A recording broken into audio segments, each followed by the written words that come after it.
Tuhan, hambamu, kau sembunyikan di belakang salibmu. Hambamu ini tidak ada apa-apa, tetapi Tuhan yang ada di dalam hidup hambamu yang sanggup memberikan kuasa, berikan otoritas, berikan kewibawaan. Roh Tuhan yang kuat itu ada di dalam hambamu. Sehingga setiap perkataan-perkataan yang kau titipkan dan hambamu teruskan untuk jemaat, semua menjadi berkat. Terima kasih Tuhan Yesus, terima kasih Bapa. Dalam nama Tuhan Yesus berdoa, mengucap syukur. Haleluya. Amin. Baik Bapak Ibu yang dikasihi Tuhan, sebelum kita masuk di dalam firman Tuhan, kita tahu hari ini adalah hari ibadat Jumat Agung, hari kematian Tuhan Yesus. Dan sekalian di depan ini ada tubuh dan darah Yesus yang sebentar kita makan. Berarti kalau kita makan dengan benar, tubuh dan darah Yesus atau Yesus manunggal bersama dengan kita. Kita melihat sebelum terjadi kematian Tuhan Yesus, 1 minggu sebelumnya apa yang terjadi. Coba saya minta supaya kita bisa tahu dulu apa yang terjadi. Ya, coba tolong diputarkan sedikit. Haleluya.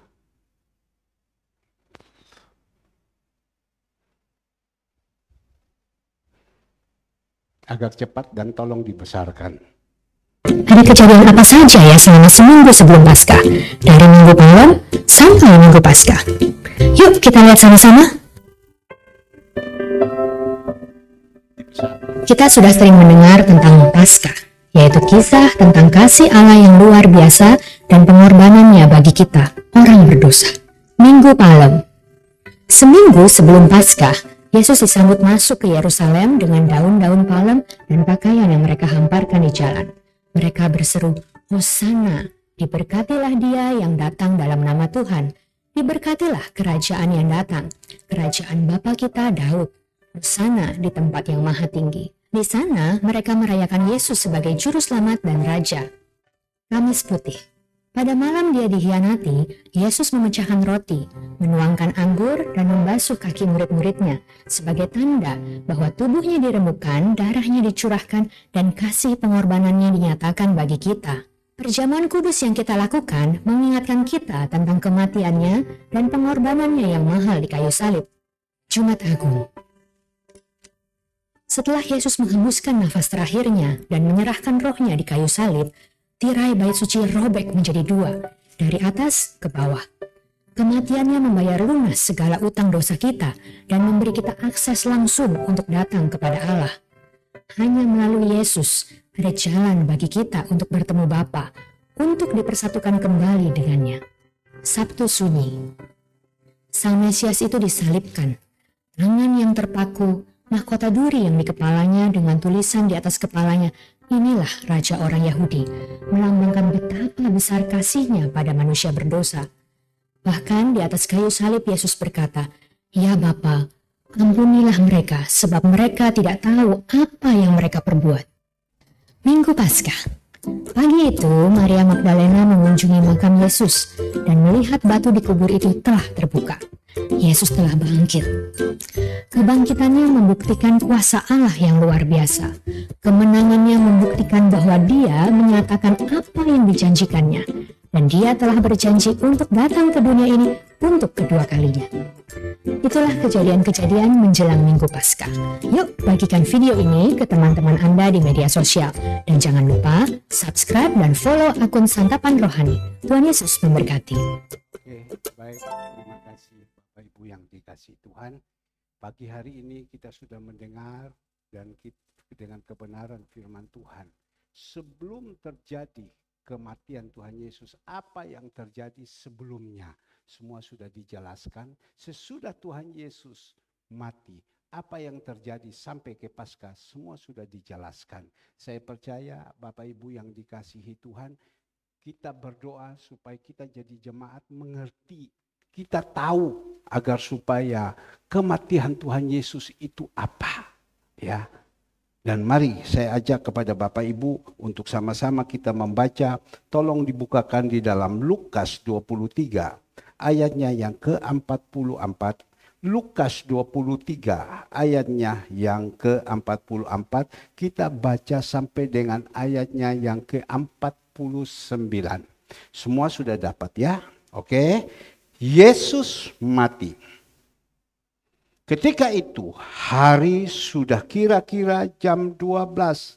Lalu kegelapan meliputi seluruh daerah itu sampai jam 3. Sebab matahari tidak bersinar dan tabir bait suci terbelah 2. 46 jemaat sama-sama yang keras. Lalu Yesus berseru dengan suara nyaring. Ayo ulang sekali lagi, semua nyanyi, ini membaca. Lalu Yesus berseru dengan suara nyaring, "Ya Bapa, ke dalam tanganmu kuserahkan nyawaku." Dan sesudah berkata demikian, ia menyerahkan nyawanya. 47. Ketika kepala pasukan melihat apa yang terjadi, ia memuliakan Allah. Katanya, sungguh orang ini adalah orang benar.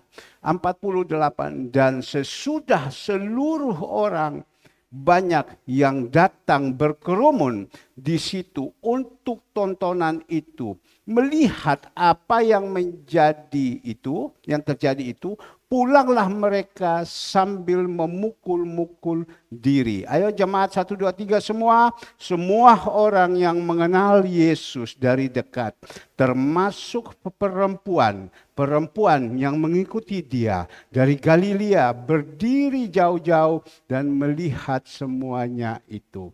Baik Bapak Ibu yang dikasihi Tuhan, pagi ini semua umat Tuhan yang ada di muka bumi, yang percaya kepada Tuhan kita Yesus Kristus, semua memperingati hari kematian Tuhan Yesus atau Jumat Agung. Dan saya percaya semua gereja-gereja yang ada di muka bumi, semua mengadakan perjamuan kudus. Karena semua identiknya, Yesus mati dan bangkit. Semua anak-anak Tuhan juga harus bersama dengan seperti Yesus.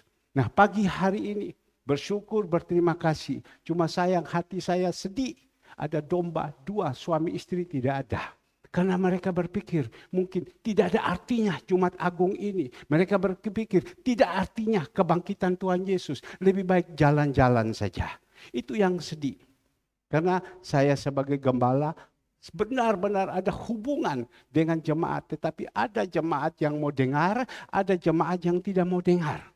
Nah, pagi hari ini kita terus berdoa kepada Tuhan. Tuhan tolong yang bisa menyelamatkan mereka, yang bisa menolong mereka, yang sudah mundur hanya satu, Engkau Tuhan Yesus.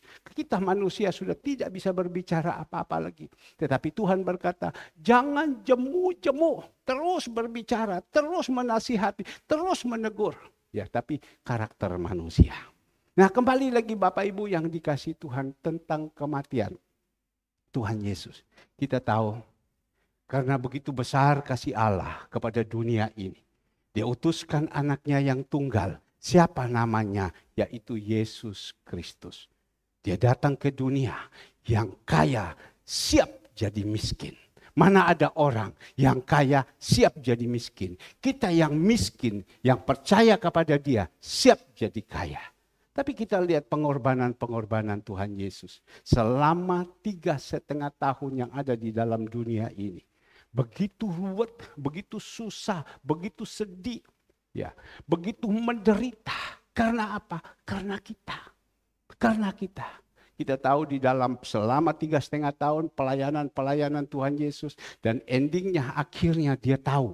Dia akan ditangkap, dipukulin, dimasukkan di dalam satu tempat, dihajar di situ, dan sesudah itu akan dia disuruh pikul salib naik Via Dolorosa sampai di Bukit Tengkorak. Tapi kita melihat Bapak Ibu belajar daripada Tuhan Yesus dalam pelayanan yang begitu luar biasa. Ya, dia tahu bahwa dia akan ditangkap. Dia datang bersama siapa?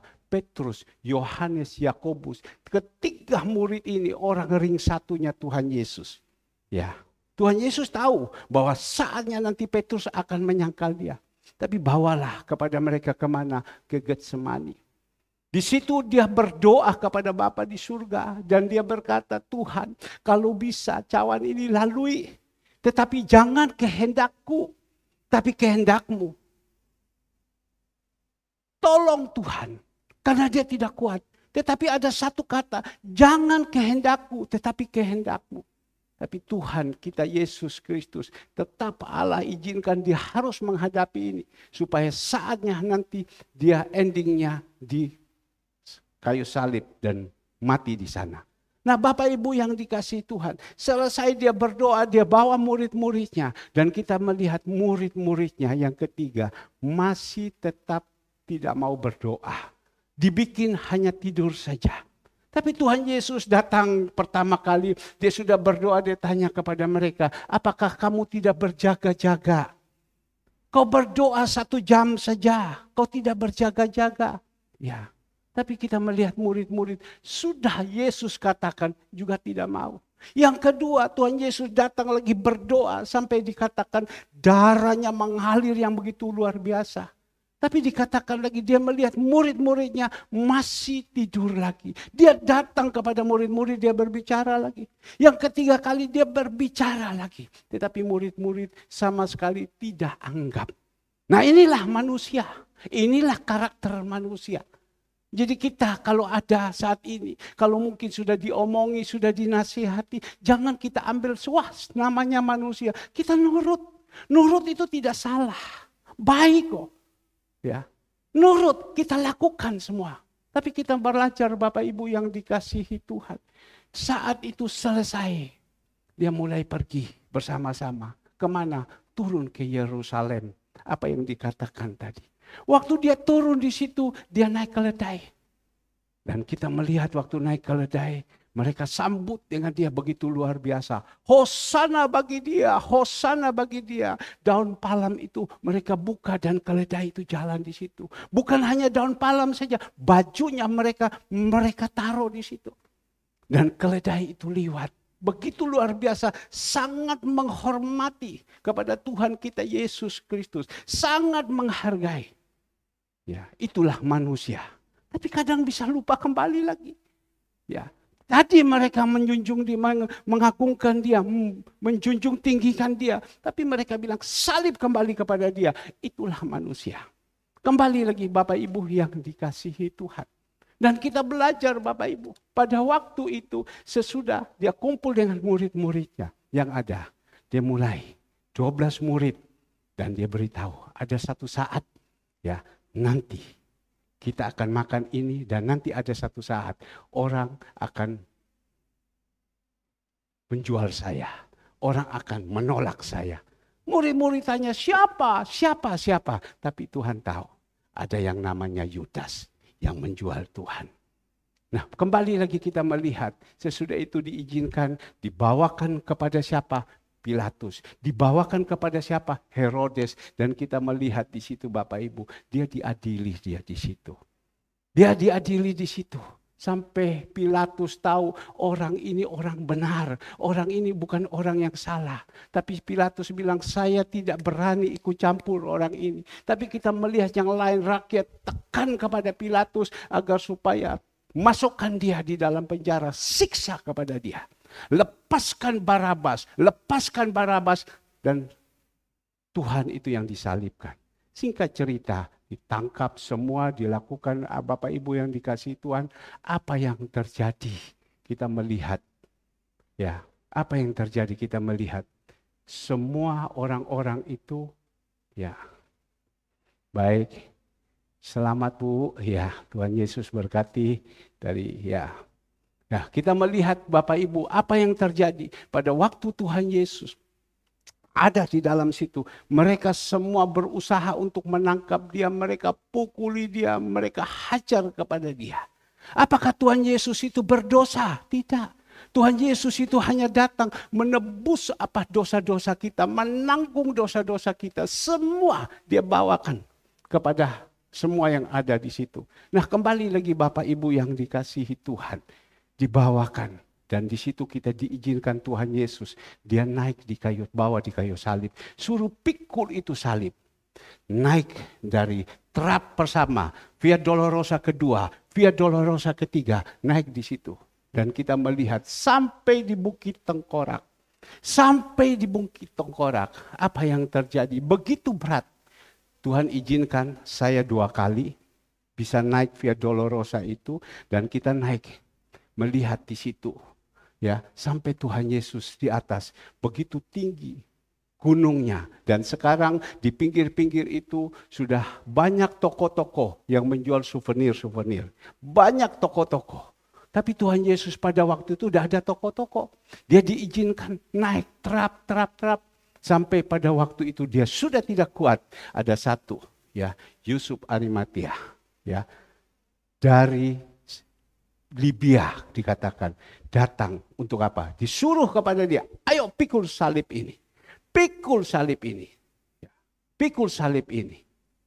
Kita melihat dia pikul salib ini. Apa yang terjadi Bapak Ibu yang dikasih Tuhan? Sampai akhir meninggallah dia. Dia disalibkan. Nah, kembali lagi Bapak Ibu yang dikasih Tuhan. Firman Tuhan dikatakan pagi hari ini. 44, ketika itu hari sudah kira-kira jam 12. Lalu kegelapan meliputi seluruh daerah itu sampai jam 3. Inilah Tuhan kita Yesus Kristus yang kita sembah, ya, yang kita percaya. Pada waktu dia ada di kayu salib, kita melihat di sini ketika itu hari sudah kira-kira jam 12. Lalu kegelapan meliputi seluruh daerah itu sampai jam 3. Kalau orang yang dihukum karena kejahatan, pasti tidak akan terjadi seperti ini. Tetapi ini adalah orang benar. Ya, dia dihukum seperti ini. Dia yang semua yang mau datang berkorban, datang ke dalam dunia untuk kita. Semua dosa-dosa kita dia pikulkan semua. Tapi kita melihat pada waktu dia ada di situ. Waktu sudah mau meninggal. Dari jam 12 sampai jam 3 terjadi kegelapan. Ya, terjadi kegelapan. Ajaib bin ajaib. Ya, terjadi kegelapan. Coba kita merenungkan. Ya, kalau kita manusia seperti ini. Ya, terjadi kayak gitu, terjadi kegelapan. Wah, gimana? Maka itu kita tidak boleh ragu. Tidak boleh ragu. Kita percaya kepada Tuhan kita Yesus Kristus. Terjadi kegelapan ajaib bin ajaib yang terjadi.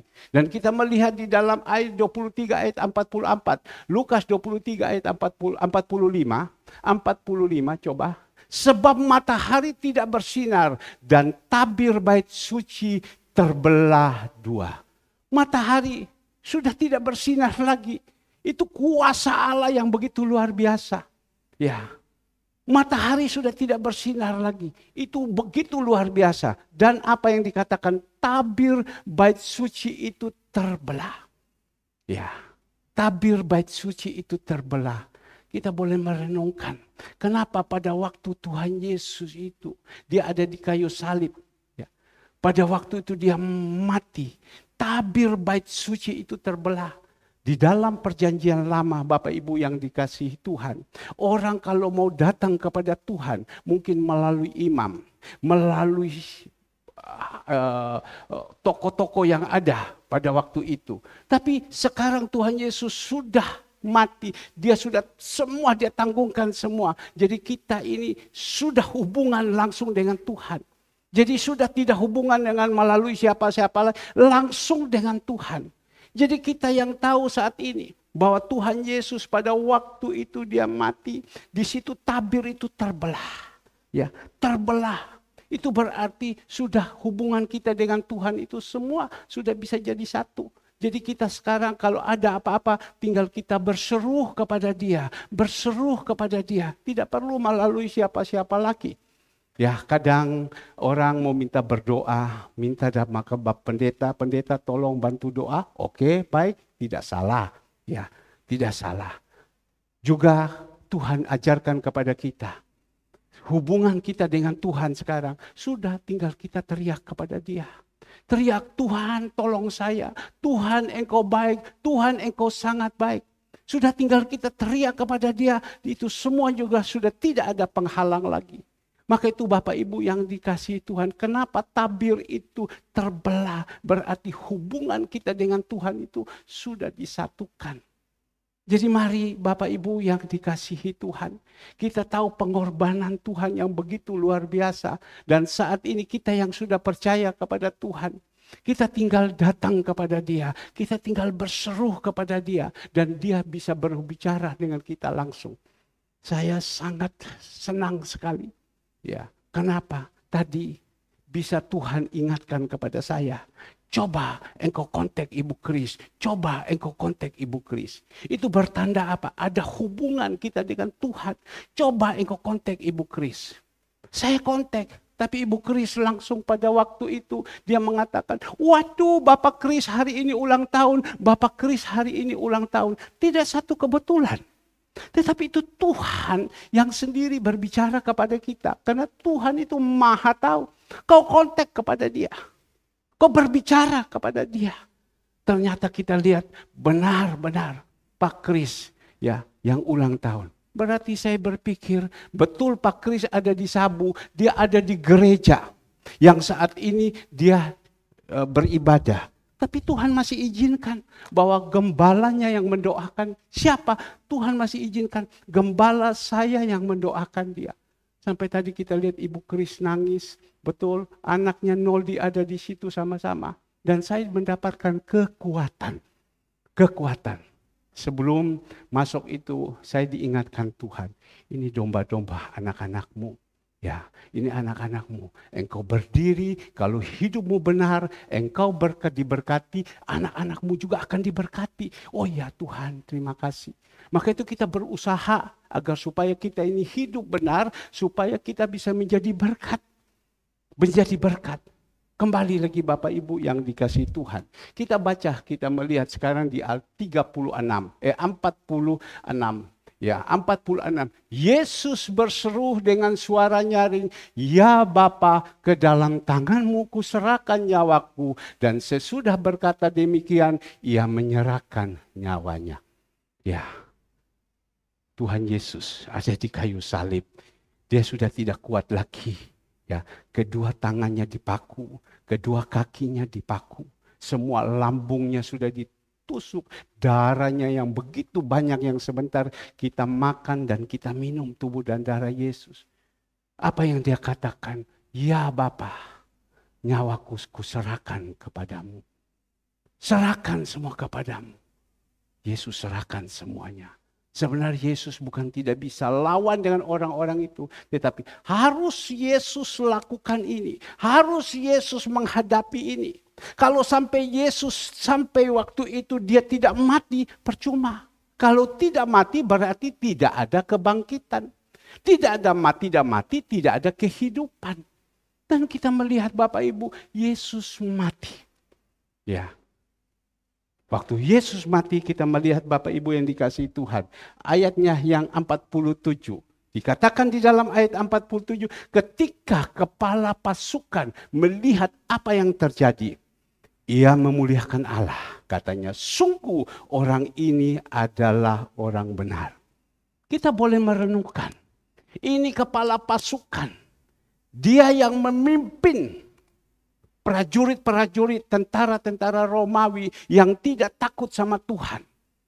Yang datang pukul Tuhan, yang datang banting Tuhan, yang datang siksa Tuhan. Dia yang lakukan. Kerjakan, terus. Kan kepala pasukan. Anak buah itu kan tinggal menunggu perintah saja. Apakah terus jalan? Terus. Tapi kita melihat kepala pasukan tentara Romawi. Waktu dia lihat seperti ini. Ya, apa yang dia katakan sekali lagi. Ketika kepala pasukan melihat apa yang terjadi. Ya, ia memuliakan Allah. Katanya, sungguh orang ini adalah orang benar. Kadang kita manusia melakukan segalanya tanpa berpikir. Sekali lagi, kadang kita manusia melakukan sesuatu tanpa berpikir. Sesudah terjadi seperti itu baru kita melihat, aduh menyesal, kenapa saya harus lakukan seperti ini. Maka itu kita jadi manusia. Firman Tuhan bilang, segala kesudahan sudah dekat. Harus kita punya penguasaan diri dulu. Ya, kalau ada masalah ke depan, segala yang ada, kita harus minta sama Tuhan punya penguasaan diri dulu.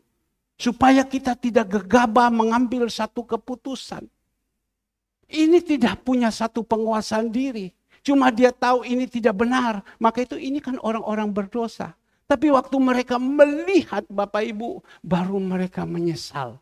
Waduh, ini orang benar. Saya renung-renungkan kata-kata ini. Kadang juga kita seperti ini. Ya, kita percaya kepada Tuhan. Karena kita berpikir, apakah benar itu Tuhan? Ya, apakah benar dia itu yang datang menyelamatkan kita? Apakah benar itu Tuhan? Apakah dia punya kuasa? Kita masih ragu-ragu menghadapi.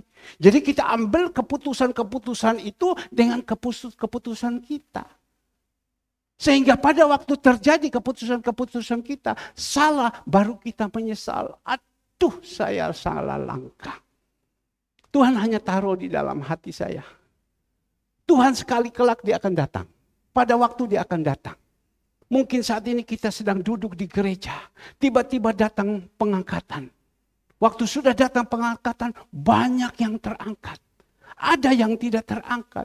Baru menyesal. Aduh Tuhan, ampun saya, ampun saya, ampun saya. Karena apa? Karena ketidakpercayaannya. Karena apa? Karena ketidaktaatannya. Karena apa? Karena tidak kesetiaannya. Menyesal kemudian, ampun saya Tuhan, ampun saya Tuhan. Kadang juga seperti itu. Dipikir di dalam dunia seperti gini, apa itu? Tuhan Yesus itu apa? Lebih baik ada yang ajak sama kita jalan-jalan, saya ikut jalan-jalan saja. Itu Paskah apa? Tidak ada guna. Kita lihat, ada orang sampai bisa tinggalkan Tuhan seperti begini. Hari ini hari Paskah mereka tinggalkan. Ya. Tapi kemudian nanti kan kita akan menyesal. Pada waktu nanti ketemu Tuhan Yesus di atas. Tuhan bilang apa? Siapa kau? Engkau. Aku tidak pernah mengenal engkau. Baru kita menyesal. Aduh Tuhan, aduh Tuhan. Ada satu pujian dunia punyanya. Terlambat sudah kau datang padaku. Terlambat. Tapi saat ini kita terus diberitahukan. Tuhan kita Yesus Kristus, ayo datang kepada dia. Datang kepada dia. Dia diberikan kuasa di surga dan di bumi. Ayo datang kepada dia. Tanpa dia tidak ada satu orang pun bisa datang kepada Bapa di surga. Ayo datang. Kadang kita jadi manusia tidak percaya. Tidak percaya. Maka itu pagi hari ini. Mari kita jangan seperti tentara Romawi. Kepala pasukan ini. Baru melihat Tuhan Yesus begitu, baru menyesal. Baru mau memuliakan nama Tuhan, baru mau bertobat. Nah Bapak Ibu yang dikasihi Tuhan, kita merenungkan firman Tuhan saat ini. Ketika kepala pasukan melihat apa yang terjadi, ya, ia memuliakan Allah. Katanya sungguh orang ini adalah orang benar. Ayo, pagi hari ini, semua umat Tuhan atau jemaat surya kebenaran, mereka datang hari kematian, hari Jumat Agung, kita dengar firman Tuhan. Jangan kita gegabah, kita tinggalkan, kita menyesal. Ada orang mengambil keputusan salah. Sudah ambil keputusan salah. Kenapa kau bunuh itu? Saya menyesal. Sudah bunuh dulu baru menyesal. Sebelum engkau membunuh orang itu, engkau pikirkan baik-baik dulu. Jangan sampai sudah mati baru engkau menyesal. Sudah mati baru menyesal tapi engkau sudah harus ditahan. Engkau harus dimasukkan di dalam penjara atau masuk di dalam tahanan. Maka itu Bapak Ibu yang dikasihi Tuhan. Firman Tuhan mengatakan sebelum engkau melakukan, kita harus pikir-pikir dulu. Ini keputusan ini benar apa tidak? Ya, kita mau melakukan ini benar apa tidak? Beberapa hari yang lalu, ada satu keluarga, tapi itu adiknya datang kepada saya. Waktu itu saya sempat habis melayani orang ini, saya pergi kubur di pekuburan waktu kita pulang. Ya, sampai di rumah makan, saya, Andre, Alek. Dan pada waktu itu kami sedang duduk di situ. Ini kakaknya, ini kan orang sembayang leluhur. Dia tidak terima bahwa saya yang menangkan adiknya. Terima Tuhan Yesus. Dia tidak terima. Waktu ada di rumah makan, Bapak Ibu yang dikasihi Tuhan. Saya sedang duduk, dia datang dari sana, dia tuding sama saya. Buat kamu begini. Saya diam saja. Ya, saya diam saja. Pada waktu saya diam, saya sudah. Karena saya berpikir, untuk apa saya lawan? Ini kan iblis, punya permainan. Kan tidak senang satu orang diselamatkan. Marah dia. Barusan 2 minggu yang lalu, kakak adiknya datang sama saya. Selesai ibadah, datang dia berkata, Pak, mohon maaf. Kakak saya melakukan yang tidak baik. Lu dah apa-apa. Itu berkat kok untuk saya, dah apa-apa. Iya betul Pak, berkat untuk Bapak. Tapi kasihan kakak saya Pak. Ini sekarang harus dibawakan ke Singapura. Loh kenapa ke Singapura? Sakit di dokter Surabaya tidak bisa menangani, harus dibawa ke Singapura. Tolong Pak. Karena adiknya mengerti firman Tuhan. Tolong Pak. Kadang gegabah. Tidak memikir panjang, langsung ambil keputusan. Orang sudah berbuat baik, sudah menolong, bukan berterima kasih, malah melakukan yang salah. Sesudah terjadi itu, baru menyesal kemudian.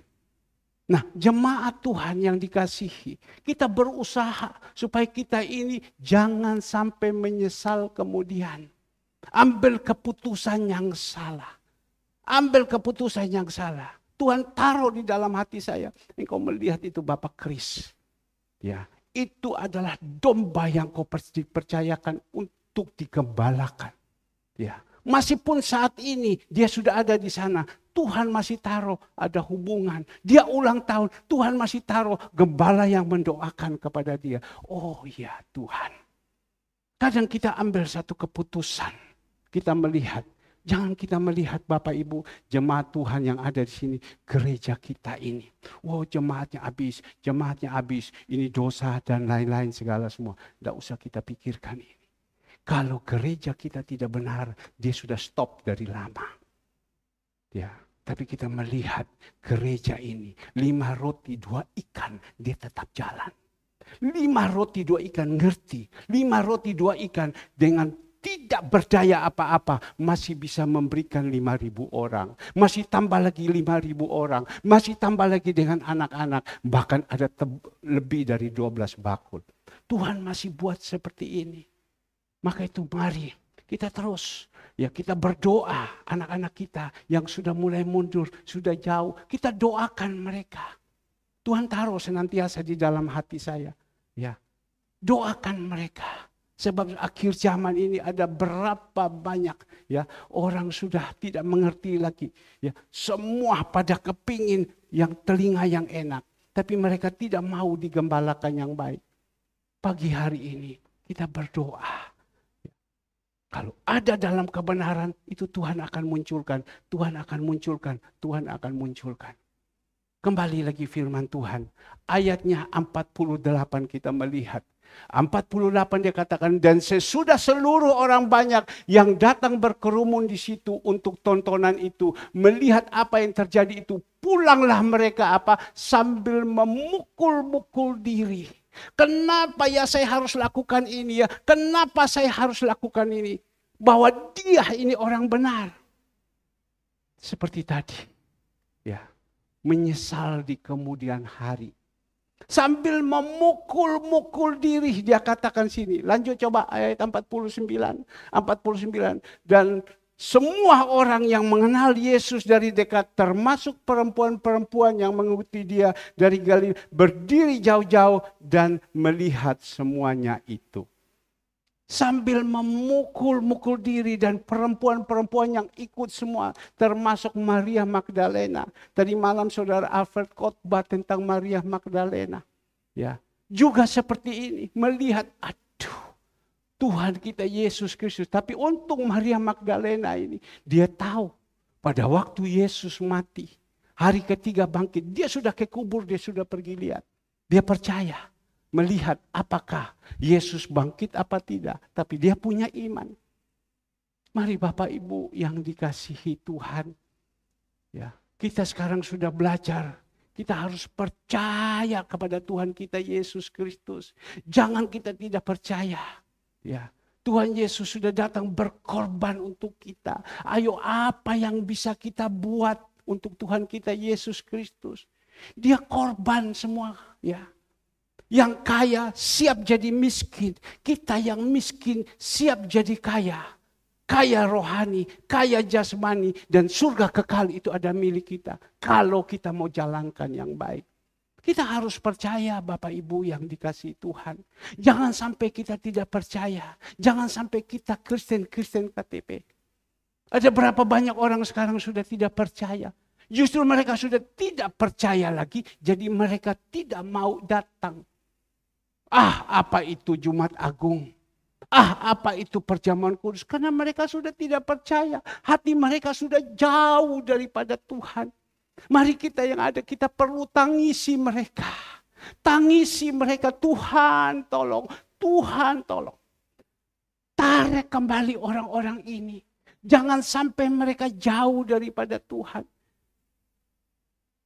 Tarik mereka. Kita yang ada yang rasanya sudah dengan Tuhan, sudah rasanya sudah tidak percaya lagi. Kita hanya suam-suam saja sama dia. Jangan, kita kembali, kita belajar ini. Tuhan sudah siap berkorban untuk kita. Kenapa kok kita harus jauh? Jam 5 pagi, saya telepon Bapak Toga Sirait. Karena tadi malam dia WA, aku tidak sanggup datang doa malam. Buka mata, pusing. Buka jalan sudah tidak bisa. Saya tidak bisa datang. Saya WA, Opung tidur ya. Besok pagi berusaha ya. Agar supaya Opung bisa datang. Mengikuti ibadah Jumat Agung. Dan sekalian makan dan minum tubuh darah Yesus. Baik Pak. Tapi kan kita tidak tahu. Bagaimana orang tua ini. Umur sudah 80 sekian. Dia bisa kuat enggak besok. Pagi-pagi tadi. Jam 5 lebih. Saya telepon, saya tanya, gimana Opung punya keadaan? Tapi waktu saya telepon, suaranya nyaring. Sekali lagi nyaring. Oh, nyaring berarti siap. Oh ya Pak, saya tetap datang. Dia dah mau datang, berusaha. Kenapa? Dia ngerti ini firman Tuhan. Yesus sudah datang ke dalam dunia untuk kita. Kita mau harus berbuat apa? Kita datang sama dia. Dengan susah payah, pakai tongkat, setengah mati, jalan dan lain-lain segala semua. Di situ kita melihat pengorbanannya. Tuhan melihat bagaimana kita Bapak Ibu yang dikasihi Tuhan.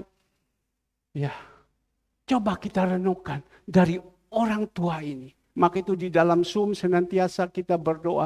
Tuhan, ini orang-orang tua yang menjadi contoh, menjadi teladan di dalam gereja. Siapa? Senantiasa mereka berkata. Yang menjadi contoh Bapak Toga Sirait. Yang menjadi contoh Ibu Ripa. Siapa lagi yang menjadi contoh?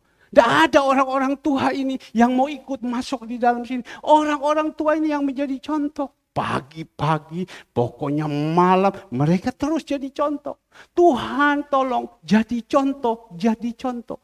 Sampai anak-anak muda bilang, Tuhan orang tua ini menjadi contoh untuk kita. Mari jemaat Tuhan, apalagi yang sudah tua-tua ini. Jadilah contoh, jadilah teladan. Kita melihat Ibu Foni Endrawati. Dia sudah tidak berdaya. Ya, kemarin saya bilang tolong dapur yang pergi ke sana. Ketemu dengan dia. Ya, kita melihat Ibu Retno pergi, dia bangun. Tidak bisa berbuat apa-apa.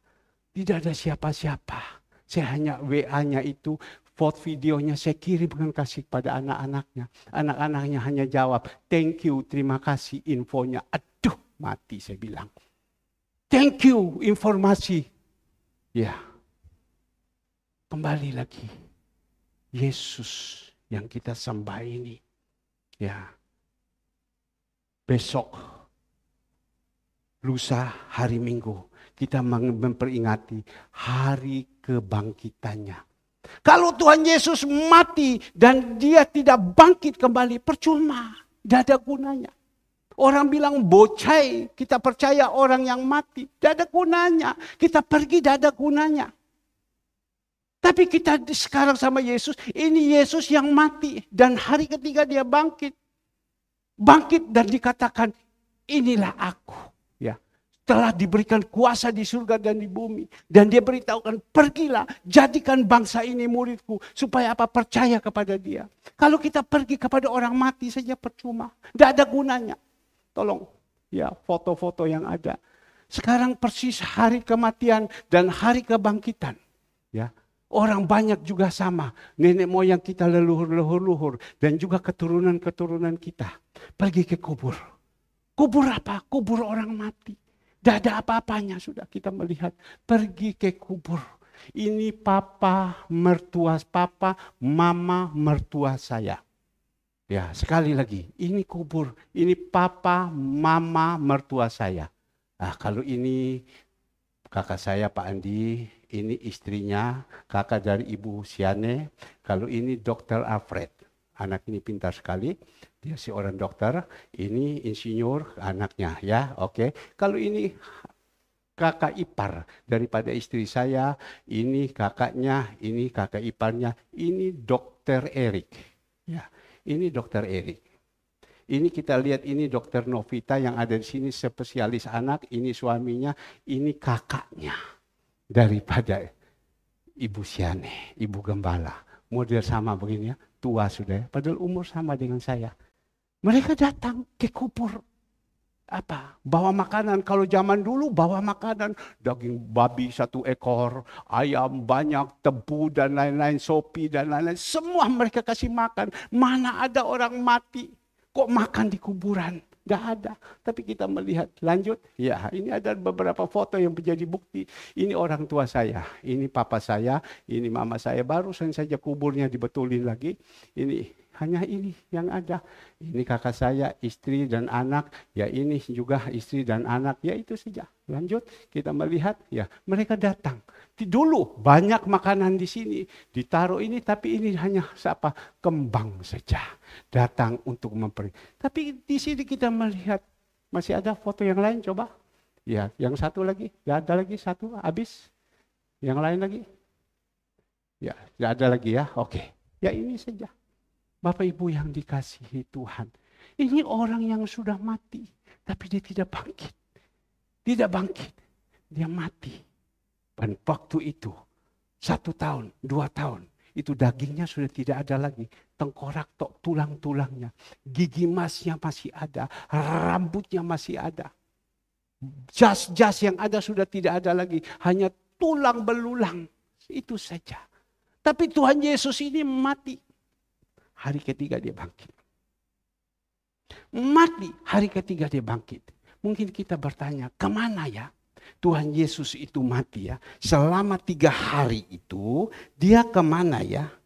Coba kita baca di dalam 1 Petrus 3 ayatnya yang ke-17. 1 Petrus 3 ayatnya yang ke-17. Kemana ya selama 3 hari Tuhan Yesus pada waktu dia mati? Kemana ya?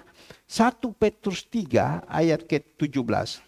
Sebab lebih baik menderita karena berbuat baik, jika hal itu dikehendaki Allah, daripada menderita karena berbuat jahat. Jadi kalau kita menderita karena berbuat baik seperti Tuhan Yesus, dia menderita karena berbuat baik. Daripada apa? Menderita karena berbuat jahat. Ya kita tahu ya, jahat, pencuri, pembunuhan dan lain-lain. Tetapi Tuhan Yesus ini dia berbuat baik. Lanjut di dalam ayat ke-18. Ya ayatnya ke-18. Sebab juga Kristus telah mati sekali untuk segala dosa kita. Ia yang benar untuk orang-orang yang tidak benar. Supaya ia membawa kita kepada Allah. Ia yang telah dibunuh dalam keadaannya sebagai manusia. Tetapi yang telah dibangkitkan menurut roh. Yang telah dibangkitkan menurut roh. Lanjut kita melihat. Dan di dalam roh itu juga ia pergi memberitakan Injil kepada roh-roh yang ada di dalam penjara. Selama 3 hari itu dia pergi ke dalam penjara memberitakan Injil. Memberitakan Injil. Tuhan Yesus masih ada di mana-mana. Terus dia beritakan Injil. Dia beritakan Injil. Lanjut kita melihat pada waktu, yaitu kepada roh-roh mereka yang dahulu pada waktu Nuh. Ya, kita tahu pada waktu zaman Nuh. Dosa itu Sodom dan Gomora yang begitu luar biasa. Orang mau menasihati, mau menegur, mau dibilangin dan lain. Tidak ada satu orang pun yang mau bertobat. Ya. Dan tidak taat kepada Allah. Ketika Allah tetap menanti dengan sabar waktu Nuh sedang mempersiapkan bahteranya. Ya, sedang mempersiapkan bahteranya. Di mana hanya sedikit, yaitu 8 orang yang diselamatkan oleh air derbah itu. Lanjut, ya kita melihat.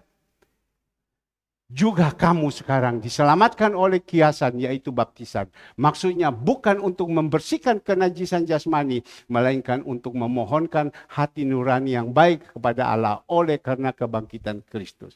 Nah inilah Bapak Ibu yang dikasihi Tuhan. Selama 3 hari kemana dia pergi memberitakan Injil. Kepada siapa? Orang-orang. Pada waktu zaman Nuh.